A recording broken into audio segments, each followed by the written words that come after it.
जय महालक्ष्मी।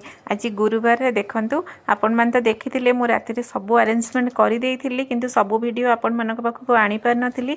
एबे हेछि सकाळ 4टा भोर भोर मु उठिकी राति 3टार उठिकी निजे गाधुआ पाधुआ सारी निजर नित्यकर्म सारी माँ को प्रथमे माँकर प्रथम धूप कर देइथिली। माँ को आस्थान स्थापन करी माँ को पूजा सार देइथिली। तापरे मु रोसई रे लागिथिली। रोसई करी माँ को पाखरे सबू प्रसाद भोग लगेइथिली। भोग लगेई तापरे मु एतेबे बही पढुची। एबे हेछि समय 8टा कहीं बहुत राति मते सबू राति कहवाई गले मु शोई नथिली। कम समय पर शोई कहीं माँ जेहेतु धरापृष्ठ आगमन करेंगे माने आउ से सबू गृहिणी मैंने तत्पर था मु भी तत्पर थी। आबे सकाळ 8टारू 9टा भितर प्राय मोर बही पढ़ा सरी जाइथिला। तापरे माँ पाखरे प्रार्थना करी माँ पाखरे क्षमा प्रार्थना करी माँ जदि किसी भूल थी कहीं निश्चिंत भाव में मनीष मात्रक तो भूल अच्छी जदि भी किसी भूल थी माँ निश्चिंत भाव में क्षमा करदेवे।